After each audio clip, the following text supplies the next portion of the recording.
الحمد للہ رب العالمین والصلاة والسلام علی سیدنا وحبیبنا وحبیب رب العالمین وعلی آلہ واصحابہ اجمعین. اما بعد فقد قال اللہ تبارک وتعالی فی القرآن المجید فمن شہد منکم الشہر فلیصم. صدق اللہ العظیم. وعن ابی ہریرہ رضی اللہ عنہ ان رسول اللہ صلی اللہ علیہ وسلم قال من قام رمضان ایمانا واحتسابا غفر له ما تقدم من ذنبه. جو آیت آپ کے سامنے پڑھی گئی اس کا ترجمہ ہے فمن شہید، جو کوئی تم میں سے موجود ہو، منکم الشہر، رمضان کے مہینے میں، فلیصم ہو تو اس کو چاہیے کہ وہ روزہ رکھے. یعنی جو بھی رمضان کا مہینہ پائے گا تو اس پر روزہ رکھنا لازم ہے. دوسری جو عبارت آپ کے سامنے پڑھی گئی اس میں اللہ کے نبی صلی اللہ علیہ وسلم نے فرمایا من قام رمضان، جس نے رات کو اللہ تبارک و تعالیٰ کے سامنے کھڑے ہو کر عبادت کی، جس نے اللہ تبارک و تعالیٰ کے سامنے کھڑے ہو کر عبادت کی ایمان کے ساتھ، اللہ کو اپنا خالق سمجھتے ہوئے، وہ احتساباً، اور ثواب کی نیت کے ساتھ. یعنی ایسا ہی نہیں کھڑا کہ بس کھڑنا ہے تراویح پڑھنا ہے، بلکہ ثواب کی بھی نیت رکھا اس نے، تو اس کو کیا ہوگا؟ غفر له ما تقدم من ذنبه، اس کے پچھلے زندگی کے جو گناہ ہے اللہ تبارک و تعالیٰ ان گناہوں کو معاف کر دے.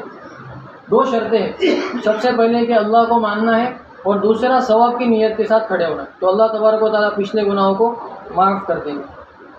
اب ایک حدیث شریف میں آتا ہے اللہ کے نبی صلی اللہ علیہ وسلم نے فرمایا کہ اگر میری امت کو یہ معلوم ہو جائے کہ روزہ رکھنے کے بعد اللہ تبارک و تعالیٰ کیا ثواب دیتے ہیں اور کیا انعامات دیتے ہیں، تو میری امت یہ خواہش کریں گے. یہ حدیث شریف ہے کہ عن ابی مسعود الغفاری رضی اللہ عنہ قال، حضرت ابو مسعود غفاری رضی اللہ عنہ کہتے ہیں سمعت رسول اللہ صلی اللہ علیہ وسلم ذات یوم واہل رمضان، کہ میں نے ایک مرتبہ جب رمضان کا مہینہ شروع ہوا تھا تو اللہ کے نبی صلی اللہ علیہ وسلم کو ارشاد فرماتے ہوئے سنا لو یعلم العباد ما رمضان لتمنت امتی ان یکون السنة کلہا، کہ اگر میری امت کو یہ معلوم ہو جائے کہ رمضان کیا چیز ہے تو میری امت یہ خواہش کریں گی کہ سارا سال رمضان ہو. کیا خواہش کریں گی؟ کہ پورا سال کیا چلتا رہے؟ رمضان ہی چلتا رہے. ابھی اس کی مثال یوں سمجھے کہ جیسے ہم پونا گئے یا بمبئی گئے، اور پونا بمبئی جانے کے بعد ہم نے کوئی چیز دیکھی اور وہ چیز ہم کو 50 روپے میں مل رہی ہے یا 70 روپے میں ہم کو مل رہی ہے. اب وہاں پر ہمارے ذہن میں یہ خیال آیا کہ لینا چاہیے نہیں لینا چاہیے، لینا چاہیے نہیں لینا چاہیے. ہم نے 2-3 چیزیں کیا کر لی، وہاں سے لے لی، زیادہ کوانٹٹی میں نہیں لیا. اب کڑا میں آنے کے بعد ہم کو یہ پتہ چلا کہ وہ جو چیز وہاں پر 50 اور 70 میں مل رہی تھی وہ یہاں پر 500 اور 600 میں بک رہی ہے. کیا معلوم پڑا؟ یہاں پہ کڑا میں وہ کتنے میں مل رہی ہے؟ 500 اور 600 میں بک رہی ہے. تو ہم کیا خواہش کریں گے اس وقت؟ کاش میں پونا سے پورا کنٹینر خریدتا. کیا خواہش کریں گے؟ کاش میں پونا میں جب مال لے رہا تھا تو 2-3 چیزیں خریدنے کے بجائے میں پورا کنٹینر خریدتا. اگر میں پورا کنٹینر خریدتا تو یہاں آ کر میرے 500 اور 600 کے حساب سے لاکھوں کروڑوں بن جاتے. تو ویسے رمضان کا مسئلہ ہے، آج ہم کو اس کی اہمیت اور قیمت نہیں معلوم، تو ہم معمولی سمجھتے کہ بھائی رکھ لیا نہیں رکھا. لیکن جب ہم اس دنیا سے چلے جائیں گے تو جب ہماری جو آنکھ کھلیں گی حقیقت والی، تو ہم یہ خواہش کریں گے کہ کاش پورے سال کیا ہوتا؟ رمضان ہی ہوتا. اور ایک حدیث میں اللہ کے نبی صلی اللہ علیہ وسلم نے فرمایا 3 شخص کے لیے اللہ کے نبی صلی اللہ علیہ وسلم نے، حضرت جبرائیل علیہ السلام نے بد دعا کی کہ ہلاک ہو جائے وہ شخص، اور اللہ کے نبی صلی اللہ علیہ وسلم نے اس پر آمین کہی. سب سے پہلا وہ شخص جو اللہ کے نبی کا نام لیا جائے اور درود شریف نہ پڑھے، تو اس کے لیے بھی کئی کی دعا ہے، ہلاکت کی بد دعا ہے. دوسرا وہ شخص جو اپنے ماں باپ کو بڑھاپے کی حالت میں پائے، ماں باپ بوڑھے ہو چکے ہیں اور ماں باپ کو بڑھاپے کی حالت میں ان کی خدمت کر کے ان کو راضی نہیں کر رہا، بلکہ ان کو اور ستا رہا ہے، ان کو کیا کر رہا ہے اور تکلیف دے رہا ہے، ان کے کام نہیں سن رہا. تو ایسے شخص کے لیے بھی اللہ کے نبی صلی اللہ علیہ وسلم نے بد دعا فرمائی.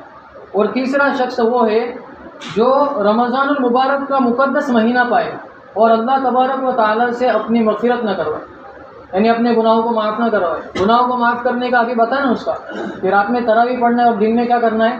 روزے رکھنا ہے. اب اگر ہم روزے نہیں رکھتے اور تراویح نہیں پڑھتے تو اللہ کے نبی صلی اللہ علیہ وسلم کی بد دعا ڈائریکٹ ہم پر کیا کریں گے؟ اثر انداز کریں گے. تو اس لیے حضور صلی اللہ علیہ وسلم کی بد دعا سے بچنے کی کوشش کرنا۔ اب کچھ لوگ ہوتے ہیں کہ روزہ تو رکھتے ہیں لیکن روزہ رکھنے سے ان کو بھوک کے سوا کچھ بھی نہیں حاصل ہو، اللہ تبارک و تعالیٰ بھوکا رہنے کے سوا ان کو کچھ بھی نہیں دیتے۔ وہ کون لوگ ہیں؟ حدیث شریف میں آتا ہے کہ رب صائم لیس له من صیامہ الا الجوع والعطش، کہ بہت سارے روزے دار ایسے ہیں کہ ان کو روزے سے بھوکا اور پیاسا رہنے کے سوائے کچھ نہیں ملتا۔ اب وہ کون لوگ ہیں کہ جو روزہ تو رکھتے ہیں لیکن گالیاں بھی ہول سیل کے حساب سے چل رہی ہیں، روزہ تو رکھا ہوا ہے لیکن ماں بہنوں کی گالیاں جھگڑے میں برابر چل رہی ہے۔ اس کے علاوہ روزہ تو رکھا ہوا ہے لیکن غیبت کر رہے، اس کی برائی اس کو کر رہے، یا کسی کی چگلی لگا رہے، جھگڑے کرانے کی کوشش کر رہے۔ تو ایسے جو لوگ ہیں ان کو روزہ رکھنے میں کیا ملے گا؟ صرف بھوکا رہنا ملے گا، اس کے علاوہ ان کو ثواب نہیں ملے گا۔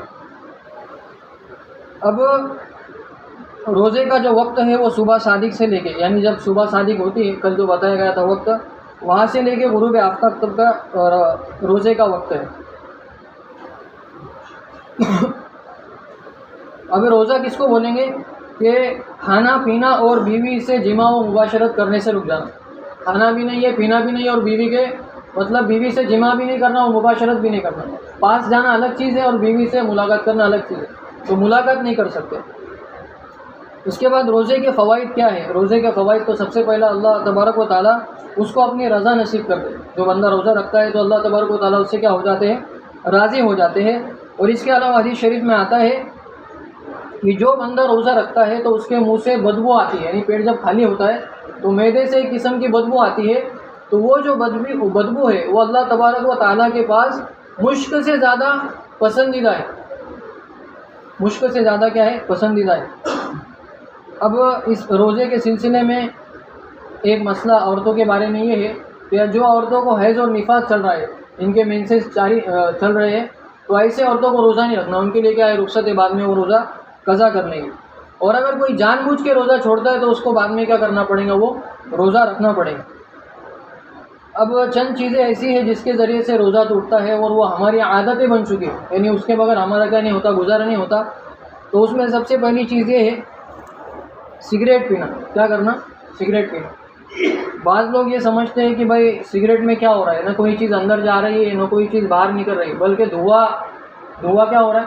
ہم لوگ لے رہے ویسے ہی باہر چھوڑ رہے، دھواں جیسے جا رہا ہے ویسے ہم لوگ اس کو کیا کر رہے ہیں؟ باہر چھوڑ رہے۔ تو اس میں روزے کو توڑنے والی کوئی چیز نہیں پائی جائے، کھا رہے بھی نہیں، پی رہے بھی نہیں۔ لیکن سگریٹ پینے سے کیا ہو جاتا ہے؟ روزہ انسان کی حالت سے دھوئے کے ذرات اندر چلے جاتے ہیں، اس کے ذریعے سے روزہ کیا ہو جاتا ہے؟ ٹوٹ جاتا ہے۔ دوسرا حقہ پینا، جن کو حقہ مارنے کا شوق رہتا تو حقہ مارنے سے بھی روزہ کیا ہوتا ہے؟ اس میں بھی وہی ہوتا ہے کہ بھائی کھینچو اور چھوڑو، تو اس سے بھی کیا ہوتا ہے؟ روزہ ٹوٹ جاتا ہے۔ تیسرا کسی نے کھا لیا، کسی نے کیا کر لیا؟